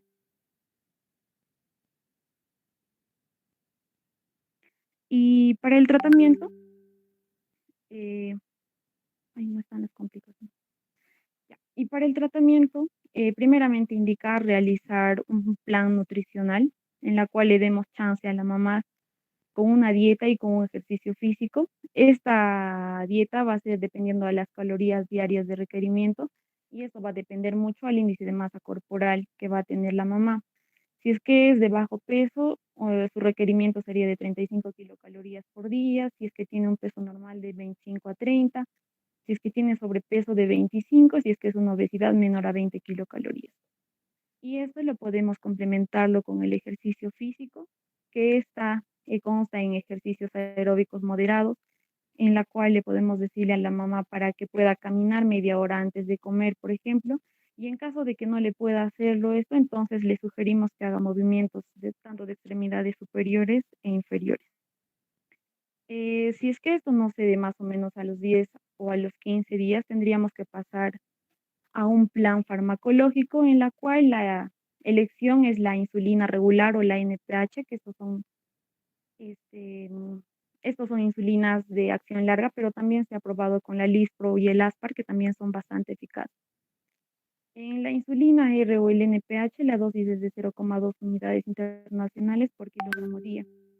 En caso que haya un rechazo a la insulina, pues, se podría usar la metformina, pero también en bastantes estudios se ha visto que la metformina podría disminuir la glucosa fetal y nunca las sulfonilurias. Esto es de una recomendación, sí. Y para el parto, eh, dentro de las indicaciones, todas las mamás podrían ir a un parto vaginal, exceptuando 3 casos. Si es que la mamá tiene un mal control glicémico, si es que hay una macrosomía fetal o es que está habiendo un sufrimiento fetal agudo, que ellas pasarían a, a la cesárea. Existen complicaciones que estas podrían ser para la mamá y para el feto. Por ejemplo, para la mamá es que ella después del embarazo podría continuar con una diabetes mellitus tipo 2, podría desencadenar estados hipertensivos en el embarazo, podría haber eh, la posibilidad de que tenga un riesgo de parto traumático y también es mayor indicación de cesárea. Y en el feto, las complicaciones puede haber una macrosomía fetal, malformaciones congénitas. En esas malformaciones congénitas, mayormente, bueno, de más frecuencia son las cardiopatías. Dentro de estas cardiopatías es la hipertrofia del tabique interventricular y también se da el síndrome de regresión caudal, que esta es una agenesia del sacro. Y eso sería todo. Gracias, doctora. Muy bien, Rocío. A ver, la primera lámina, por favor.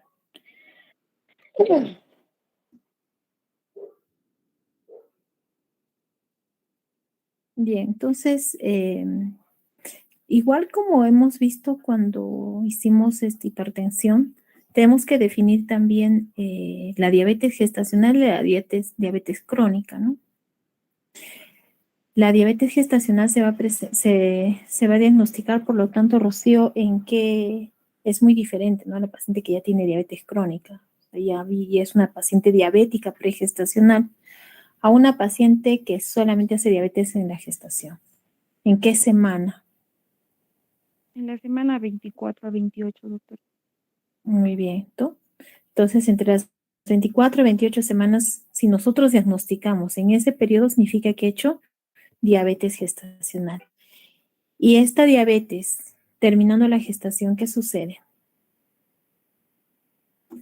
Doctora, si es dentro de la gestación, podría ser algo fisiológico. O sea, cuando es una diabetes gestacional es como que se ha salido todo de control. Generalmente hay una disminución de la glucosa, hay una resistencia a la insulina, que esto es parte normal, pero si es que esto empieza a incrementarse justamente por los factores de riesgo, pues desencadena una diabetes gestacional. Eso debería terminar con el embarazo, pero también, como hemos visto, hay complicaciones para maternas en la cual podría continuar la diabetes gestacional o, claro, podría continuar y podría ser como Claro, y una secuela. convertirse en una diabetes crónica, ¿no? Sí. Sobre todo aquellas mujeres que tienen factores de riesgo, ¿no? Que ya, entonces acá, como en todo lo que hemos visto, lo importante es hacer una buena historia clínica, una buena historia clínica prenatal, ¿no? Lo importante de poder diagnosticar y verificar qué pacientes que tienen factores de riesgo son factibles de que nos hagan una diabetes gestacional, si es que no tienen diabetes antes, ¿no? La tasa de prevalencia, pues sí, del 7 a 18% de las mujeres embarazadas. Ahora, vamos a tener varios tipos de diabetes, ¿no? O sea, hablando en general, la diabetes autoinmune, o antes llamada diabetes tipo 1, ¿no? ¿Qué más? ¿Qué otras diabetes más? A ver, ¿cómo se clasifica la diabetes? Doris, eso en endocrino. ¿Cómo clasificamos la diabetes? Doris, Alejandra. ¿Está Doris? ¿Me escucha o no? Pero sí, sí le he escuchado, doctora. Dentro de la diabetes 1, doctora, vamos a encontrarla, bueno, va a ser más frecuente en niños y también puede ser idiopática. En la diabetes tipo 2 puede ser genética o también puede ser por endocrinopatías. También por infecciones, ¿no? Como la citomegalovirus o congénita, doctora. A ver, ¿cómo la diabetes?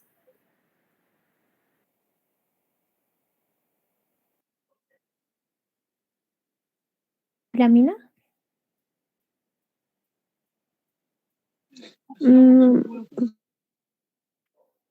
¿No se ve? No, no, doctora. doctora, es que creo que Ah, sí está presente. es verdad. Ya. A ver. A ver, a ver. A ver, les voy a presentar mejor. Yo lo dejo de presentar, doctora. Sí. Entonces, acá lo que tenemos que saber primero, los tipos de diabetes. Eso sí ya es, es una adaptación de la diabetes.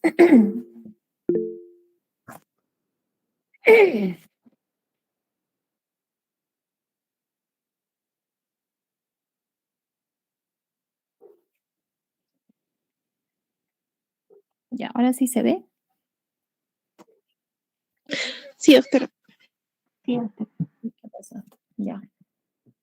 Y entonces, bien, pues la forma en cómo se clasifica la diabetes hacia autoinmune, la diabetes resistente a la insulina, la diabetes que se va a presentar en el embarazo y la diabetes monogénica que se va a presentar por medicamentos, la exocrina y las otras, ¿no?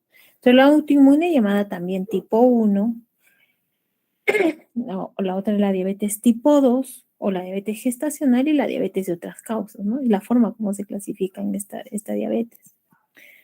Entonces, como decía su compañera, pues aquí va a haber un desbalance, ¿no? Del metabolismo de los hidratos de carbono. Y miren que la diabetes gestacional se reconoce por primera vez durante el embarazo, es aquella que se va a reconocer por primera vez durante el embarazo y que se puede o no resolver después que termine la gestación, ¿no? En cambio, la diabetes pregestacional es aquella que ha tenido ya su diagnóstico previo de la patología y o se pueden diagnosticar en el primer trimestre. Entonces aquí se reconoce en el embarazo, pero no en el primer trimestre, sino en el segundo trimestre.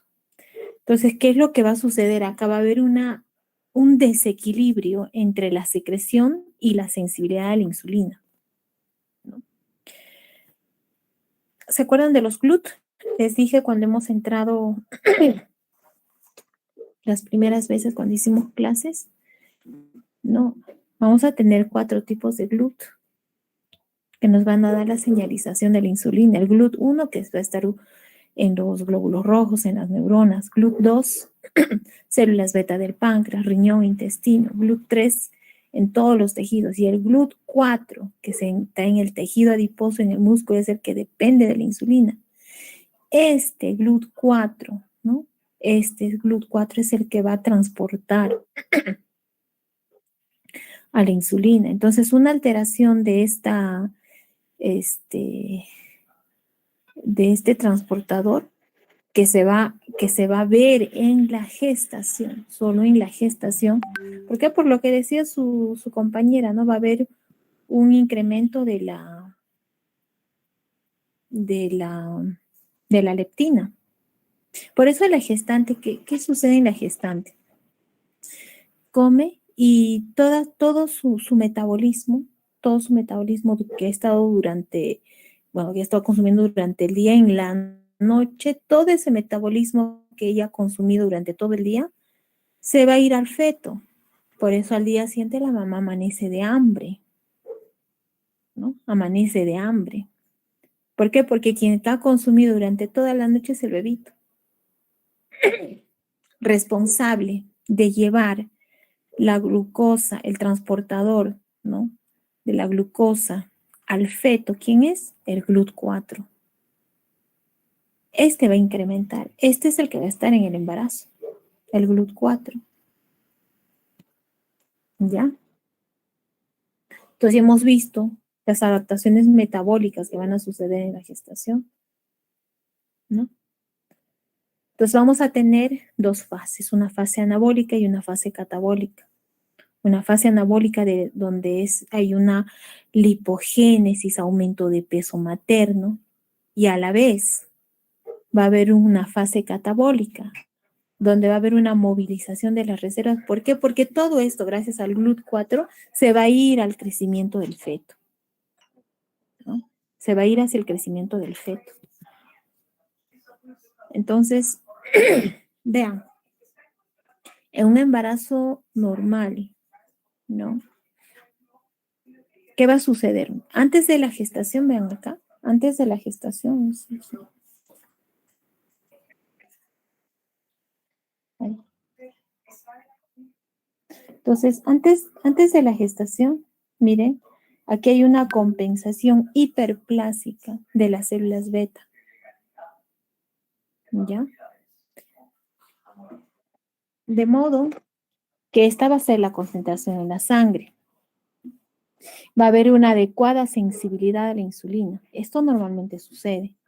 Durante el embarazo, ¿qué va a suceder? Aquí va a haber una gran hipertrofia, hiperplasia de las células beta. Va a haber un crecimiento del páncreas. Entonces, va a haber un aumento, va a haber una mayor estimulación de la glucosa, va a haber una mayor secreción de la insulina. ¿Ya? Entonces, miren, la concentración de la glucosa aumenta, ¿no? Pero aquí la sensibilidad de la insulina disminuye. Esto sucede en un embarazo normal. Y después del embarazo, nuevamente este páncreas que estaba así de hipertrófico disminuye de tamaño. Y nuevamente la concentración de la glucosa disminuye de lo que era abundante. Acuérdense que hay una hiperglucosuria, incluso vamos a encontrar glucosa en la orina de la mamá, ¿no? Vamos a encontrar glucosa en la orina de la mamá. Y la sensibilidad a la insulina nuevamente se normaliza. Entonces, ¿por qué disminuye la sensibilidad a la insulina? Para que esta cantidad que se está produciendo, mayor cantidad de glucosa que suceda, pase al feto, ¿no? Y generalmente, ¿en qué momento va a suceder? En las noches, ¿no? Toda esta glucosa que estamos durante el día, se está incrementando, durante la noche va a pasar al feto. Eso es lo que normalmente sucede. ¿Ya? Eso es lo que normalmente sucede. ¿Qué va a pasar en la diabetes gestacional? Vamos a tener igual un páncreas normal con una adecuada concentración de glucosa, una sensibilidad a insulina normal. Durante el embarazo, ¿qué va a suceder? No hay una compensación adecuada, por lo tanto, vean, miren, ese páncreas no se hipertrofia, las células betas no crecen, pero ¿qué va a suceder? Va a haber un aumento de la glucosa. ¿Por qué? Porque la sensibilidad a insulina ha disminuido mucho más todavía, ¿no? De lo que antes era. Acá disminuye muchísimo más. Y el páncreas está igual, del mismo tamaño. El páncreas está igual. Entonces, ¿qué va a suceder? Esa glucosa va a estar tan elevada tanto en la sangre materna como en la sangre fetal. En cambio acá, cuando es normal, como crece, la sensibilidad de la insulina ha disminuido, claro, pero no tanto. Entonces, esta glucosa está prácticamente en cantidades normales en la mamá, pero la mayoría, y pasa también al feto, ¿no? En ambos hay un equilibrio, ¿no? Porque hay un aumento de las células beta. En cambio acá, no hay esa compensación. Por lo tanto, la mamá y el feto van a tener grandes cantidades, mucho más, ¿no? Mucho más glucosa. Y después del embarazo, pues obviamente también va a persistir la hiperglicemia. Esa es la diferencia de lo que va a suceder antes y después del embarazo, en una paciente que tiene factores de riesgo, ¿no? Entonces, normalmente, vean, en las primeras etapas y parte del segundo trimestre, se eleva la sensibilidad a insulina. A las 24 a 28 semanas hay una resistencia a la insulina. ¿Para qué? Para que pueda pasar buena cantidad de glucosa al feto. Para eso, ¿no? Cuando esto se altera, cuando esto se altera, ¿no? Se desensibiliza la placenta, porque acuérdense que ese GLUT4 va a estar en mayor cantidad en la placenta. Todo esto se desensibiliza y y se va a presentar la diabetes mellitus gestacional. ¿Por qué? Porque hay una disfunción pancreática, es que el páncreas no está funcionando bien, no hay una adecuada, no hay una adecuada adaptación del páncreas a la gestación. ¿Ven? Entonces con eso pues vamos a tener toda la alteración diabética, ¿no? Y un gran aumento, sobre todo en qué meses va a empezar a aumentar, 24 a 28 semanas. Y en este momento es que se va, es donde se tiene que hacer el diagnóstico de diabetes gestacional. Antes, ¿para qué nos sirve hacer el diagnóstico? Para descartar si no es una diabetes pregestacional, o sea, que ya tiene una diabetes crónica, igual que en la hipertensión, ¿se acuerdan? Hipertensión crónica, preeclampsia, a partir de las 20 semanas en adelante. Acá, a partir de las 24, bueno, desde las 20 ya, pero 24 y 28 semanas. Y es en este momento donde, donde hay la mayor sensibilidad, ¿no? Va a estar presente en esta época. Por eso es que en esta época se tiene que hacer el diagnóstico, ¿no? Entre las 24 y 28 semanas.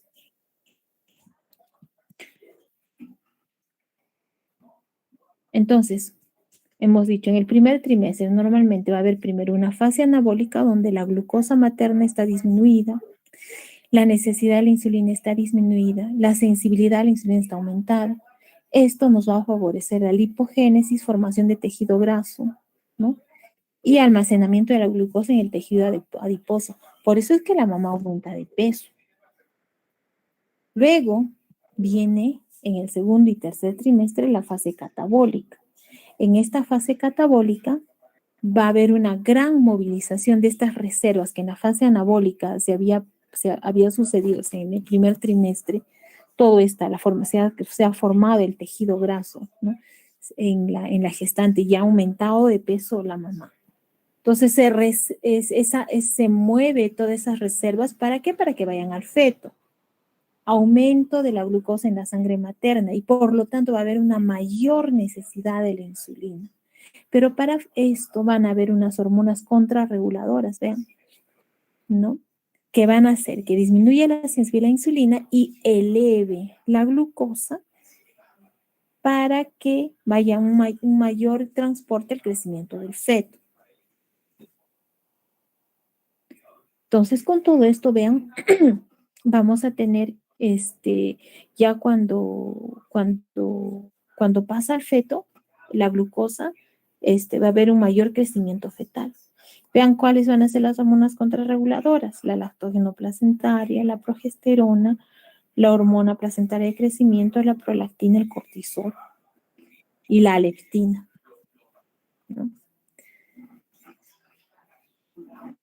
Entonces, en la diabetes gestacional, vean que la insulina materna y fetal van a depender de la glicemia materna, ¿no?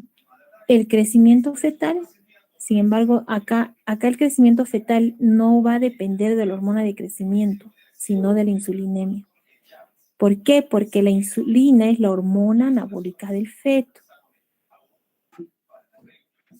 Y aparece en el segundo trimestre después de las 22 semanas. Entonces, en la diabetes gestacional, ¿qué vamos a tener por ambos lados? ¿Qué cosa? Una madre hiperglicémica, insulinoresistente, un feto hiperglicémico, hiperinsulinémico, y en el neonato, ¿qué vamos a tener? Macrosomía y todas las alteraciones metabólicas, ¿no?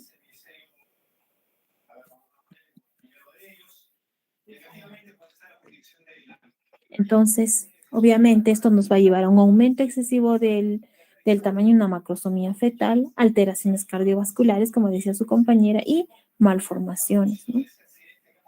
Malformaciones. Entonces, todo embarazo es potencialmente diabetogénico, por lo que hemos visto. Como les decía, lo más importante de todo esto es identificar los factores de riesgo. Entonces, para eso estamos en la historia clínica prenatal, pues, ¿no? La edad mayor a 25 a 30 años, aquellas gestantes, aquellas pacientes que tienen un índice de masa corporal por encima de 25, la obesidad, antecedentes de hijos macrosómicos, antecedente de diabetes gestacional, diabetes mellitus en parientes de primer grado, antecedente de intolerancia a la glucosa, que hayan ganado más de 20 kilos de peso en el embarazo, peso al nacer más del percentil 90, son macrosómicos, historia de abortos, etnias. Vean que las personas obesas tienen 7 veces más posibilidad de desarrollar diabetes y el sobrepeso 3. Entonces, como les decía, lo ideal sería hacer un estudio para ver nuestra epidemiología, como estamos aquí en Cusco sobre todo. Y vean que la mayor población somos los hispanos, los latinos. ¿Eh? Entonces, esto, por ejemplo, en un estudio del 2020, tendríamos un 0.7% de diabetes. En el 2016 esa era de 7 a 16%. En Latinoamérica del 5 al 15%, a nivel mundial 7%. O sea, igual estamos dentro de los que supuestamente tenemos más incidencia de diabetes. Sería interesante que se haga un estudio, ¿no? De diabetes, sobre todo de diabetes gestacional. Ahora vean acá este cuadro me gusta porque acá en índice del 2018, el exceso de peso, miren cómo en este estudio, cómo se vio, de acuerdo al estudio de ENDE, del INEI, en mujeres menores de 15 años, vean, un 37, hay un exceso de peso de un 63.1%. Para el 2018, en menores de 15 años, 37%. Para mujeres menores de 15 años, de sobrepeso. Y de obesidad, miren, hasta un 26%, solo en mujeres mayores de 15 años. Entonces, y 1 de cada 7 nacimientos se ven afectados por diabetes gestacional. Y 1 de cada 6 niños nacidos vivos nacen de mujeres con algún tipo de hiperglicemia. Entonces, sería ideal hacer un estudio, ¿no? De incidencia. Miren, nosotros supuestamente estamos acá. O sea, nuestra incidencia es alta, pero sería ideal hacer un buen estudio, ¿no? Entonces, ¿qué vamos a tener? ¿Por qué es importante hacer el estudio de diabetes gestacional? Porque en comparación a la población general vamos a tener mayor posibilidad de preeclampsia. Vamos a tener un alto riesgo de desarrollar diabetes tipo 2 a los 10 años después del embarazo, malformaciones congénitas. Con esto, miren, abortos espontáneos, muerte fetal neonatal, macrosomía, prematurez, hipoglicemia, trastornos metabólicos, síndrome de distrés respiratorio, muerte fetal, etc. ¿no? Ahora, para el diagnóstico de diabetes gestacional, en realidad no hay un consenso universal. No hay un consenso. Desde el inicio, desde 1946, se ha intentado hacer varios estudios de cómo poder hacer el diagnóstico en la diabetes gestacional, ¿no? Uno de los criterios es el test de O'Sullivan que les presentó su compañera, que ha tenido una serie de modificaciones. Miren, empezó en 1964, en 1973 con el test de O'Sullivan, acá con el test de la tolerancia oral a la glucosa. Después O'Sullivan con Carpenter y Constant volvieron a cambiar la forma de hacer el diagnóstico, ¿no? Con una serie de valores y finalmente la APO fue un estudio, fue el estudio más grande de la prevención y morbilidad perinatal. APO porque es hiperglicemia en el embarazo, ¿no? Para definir cómo hacer el diagnóstico de diabetes gestacional y morbilidad neonatal. Y sacaron varias categorías, ¿no? Que son un tanto complicadas de poder realizarlo, ¿no? En basal, a la hora, a las 2 horas. Entonces, pero finalmente el que más utilizamos es el test este test de la APO, ¿no? El problema es la cantidad de glucosa. ¿Dónde está? Ahí. Aquí está. El problema es la cantidad de glucosa que se utiliza, ¿no? Y se quedó con esta, la que su compañera les mostró, el de 75 gramos en forma universal. Y solamente con estas 3 variables, ¿no? Peso al nacer, se hizo el estudio con peso al nacer, adiposidad subcutánea y péptido C. Y bueno, con estos valores de ayunas, más de 92, a la hora 180 y a las 2 horas 153. Entonces, miren, hemos tenido, como les mostré, varias formas de intentar hacer el diagnóstico. La de test de O'Sullivan, la de Carpenter y finalmente con el que más, porque es más fácil de hacerlo, con el de la APO, ¿no? Solamente tenemos 3 valores. En ayunas más de 92, a la hora más de 180 y a las 2 horas más de 153. Esto, ¿no? Haciendo una tolerancia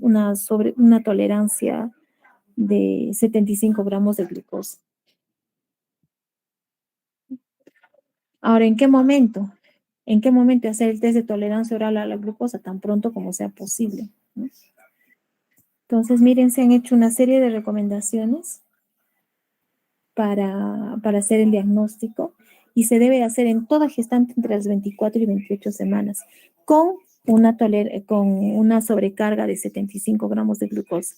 O sea, primero se le toma una en ayunas, luego se da una sobrecarga de glucosa de 75 gramos, que es muy dulce. A la hora tiene que estar, si está más de 180, es el diagnóstico. A más de 2 horas en 153. Entonces,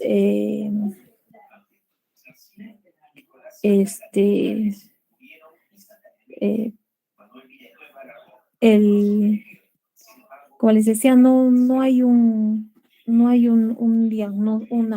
consenso hasta ahora para hacer el diagnóstico de diabetes gestacional, ¿no? También lo ideal sería tomar una hemoglobina glicosilada, ¿no? Más de 6.5% se decía. Pero esto es pues más para la diabetes franca, la diabetes, no para la diabetes gestacional, ¿no? Con 75 gramos más de 126, a las 2 horas más de 206 y más de 6.5 de hemoglobina glicosilada. Pero en la diabetes gestacional nos ayudaría si es que se hace en el primer control prenatal, ¿no? Para diagnosticar sobre todo aquellas pacientes que ya han tenido el antecedente de diabetes, ¿no? Si no lo han tenido, entonces entre las 24 y 28 semanas hacer el test de tolerancia oral a la glucosa, sobre todo en aquellas pacientes que tienen los factores de riesgo, ¿no? Entonces esa sería la recomendación para poder hacer el diagnóstico de diabetes mellitus gestacional, ¿no? Bueno, esto es lo mismo lo que su compañera les dijo, de un paso, de 2 pasos, ¿no? El otro examen también es importante hacer la glucosuria de 2 o más cruces. También se tiene que sospechar porque puede indicar una diabetes gestacional que no ha sido diagnosticada. Normalmente hay una glucosuria, ¿no? Pero no de 2 cruces. Acuérdense que la filtración glomerular en la gestante incrementa, ¿no? Podemos encontrar una diabetes, podemos encontrar glucosuria, pero la diferencia será pues que no haya una hiperglicemia. Esa es la diferencia. Entonces, para eso tenemos que hacer el diagnóstico, ¿no? Entonces, como decía su compañero, lo más importante es primero alimentación saludable, actividad física y como tercer lugar recién la insulina. ¿Y quiénes están indicados? Insulina y metformina. La metformina está indicada, Rocío. La metformina es un buen medicamento. Antes se decía que cruzaba la barrera placentaria, pero en realidad no. En cambio, quienes sí cruzan la barrera placentaria es las sulfonilurias, ¿no? Glibenclamida. Entonces, ahí no, pues, ¿no? No se utiliza. En cambio, metformina sí está indicada en la gestación. Entonces, lo importante, primero, alimentación saludable, y esto hemos visto en los primeros días de las clases, la recomendación de la ganancia de peso, ¿no? Un índice de masa corporal menos de 18.5, máximo se espera que gane 12.5 a 18 kilos. Si tiene un índice de masa corporal normal, 18.5 a 24, 11.5 a 16. Si es un sobrepeso, más entre 25 a 29, tiene que ganar 7 kilos a 11 kilos. Más de 35 a 9 kilos, ¿no? Esa es la idea. Entonces, lo importante, actividad física aeróbica durante 30 minutos, estilos de vida y luego el tratamiento con fármacos, ¿no? Si no se consigue solamente con los estilos de vida, está indicado la metformina, ¿no? Insulina. Entonces, el objetivo del tratamiento, ¿cuál es? Que a la hora esté en menos de 140 y a las 2 horas postprandial menos de 120, ¿no? Y el tratamiento para el tratamiento tenemos que, podemos utilizar, ¿no? Primero hipoglicemiantes orales como la metformina. Si es que no se logra controlar con la metformina, recién la insulina, ¿no? Podemos utilizar la insulina, estas dosis, ¿no? Evitando también las hipoglicemias, sobre todo en las noches, ¿no? Acuérdense que el bebé crece más en la noche, ¿no? Crece más en la noche. Entonces, si nosotros diagnosticamos una paciente con diabetes mellitus, hay que referir endocrinología. Si hace una intolerancia a la glucosa, igual, endocrinología para que sea evaluada evaluar la pérdida de peso, el ejercicio, utilizar metformina.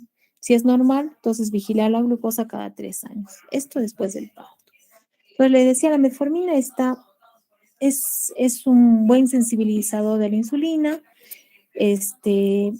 Las concentraciones fetales son menos de las concentraciones maternas. Solamente estaría contraindicado cuando hay alteración en la función renal y hepática, ¿no? ¿Qué pacientes van a ser candidatas al uso de metformina? Pacientes con síndrome de ovario poliquístico, pacientes con falla en la terapia médica nutricional, el índice de masa corporal más de 100, glucosa en ayunos menos de 100, ¿no? Edad gestacional por arriba de las 25 semanas y sin historia de diabetes mellitus gestacional, ¿no? Con estas dosis indicadas. Ahora, la insulina, tratamiento de elección, esta está aprobada para el uso de la terapia basal y es estándar para diabetes gestacional, ¿no? Si es que no se logra, sobre todo con el estilo de vida y la terapia médica, ¿no? Entonces, recién insulina NPH. Es muy, muy, muy buen, da muy buenos resultados, ¿no? Ahora, ¿qué pacientes tenemos que hospitalizar? Aquellas pacientes que presentan glicemia más de 140 o mayor a 180, sospecha de desarrollo que estén con complicaciones materno-fetales, ¿no? Como cetoacidosis diabética, hipoglicemias en ayunas, inestabilidad metabólica. Entonces, a las gestantes tenemos que hacer un monitoreo frecuente. ¿Por qué? Porque la idea es evitar las complicaciones que ya hemos visto, ¿no? La vía de nacimiento, obviamente, la mejor vía siempre va a ser el parto vaginal, siempre y cuando tenga las condiciones obstétricas adecuadas, ¿no? Si es macrosomía fetal, entonces si es macrosomía fetal, hay mayor riesgo, ya pues recién será cesárea, ¿no? Pero de preferencia parto vaginal. Bien, entonces, si es que tenemos nosotros una paciente con un test de tolerancia positivo, tenemos que siempre hacer la referencia a endocrinología, ¿no? Y el control por ginecología, ¿para qué? Para evaluar al feto, que no esté haciendo sobre todo las malformaciones congénitas que hemos visto o la macrosomía fetal, ¿no? Entonces, y después hacer un seguimiento posparto, obviamente, ¿no? Para evitar obesidad futura, síndrome metabólico, diabetes, hipertensión o trastornos cardiovasculares. Y siempre, miren, hacer un consejo preconcepcional, ¿no?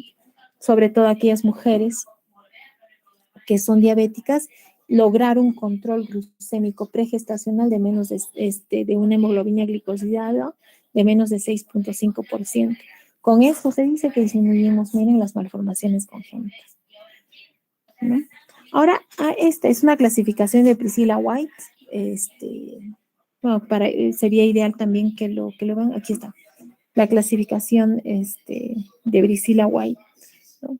La clasifica en A, B, C, D, de acuerdo a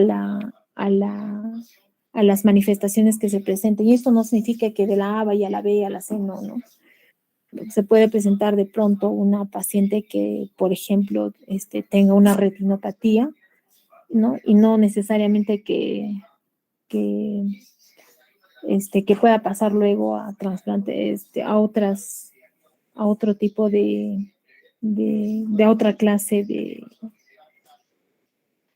de diabetes, ¿no? En el embarazo. Entonces, esto para su conocimiento, ¿no? Esto es importante, suspender IECAS y ARA2. Acuérdense que los IECA y ARA2 están contraindicados en el embarazo, ¿no? En lugar de ellos, utilizar alfametildopa, nifedipino y tralacina. Y siempre mantener la presión arterial menor de 130/80, ¿no? Porque la diabetes se pueden acompañar con hipertensión gestacional. Siempre utilizar el ácido fólico. ¿Por qué? Porque estas pacientes con diabetes mellitus hacen malformaciones fetales, sobre todo, como decía su compañera, cardiovasculares y de tubo neural, ¿no? Ahora, ¿en qué? Miren, esto es importante. No se recomienda el embarazo en mujeres que tienen hemoglobina glicosilada más de 10%, que tengan antecedente de cardiopatía isquémica, que tengan nefropatía avanzada, retinopatía proliferativa, hipertensión arterial o gastroenteropatía diabética severa, ¿no? En ellas está contraindicada la gestación. Muy bien, jóvenes. Entonces, ahí nos quedamos. Si hubiera alguna pregunta. Doctora, tengo una pregunta.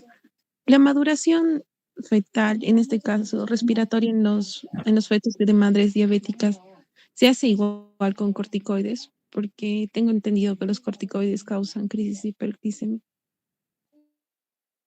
Claro.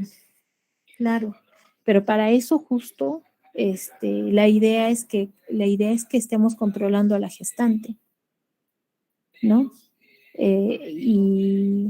Y si es que es necesario, por ejemplo, un feto que esté o que tengamos que terminar la gestación por alguna razón, se va a tener que utilizar el corticoide en la paciente con diabetes gestacional, pero también tenemos que controlar la diabetes, ¿no?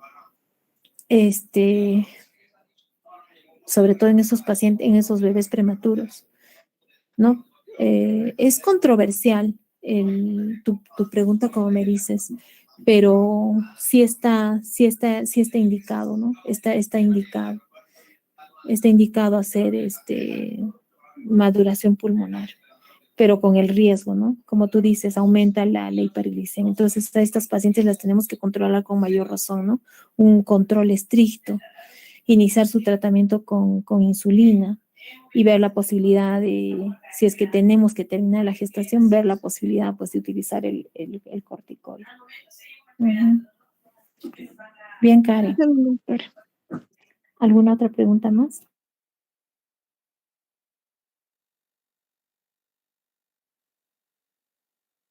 Muy bien, jóvenes. Entonces, ahí nos quedamos. El día lunes nos vemos en nuestra siguiente clase.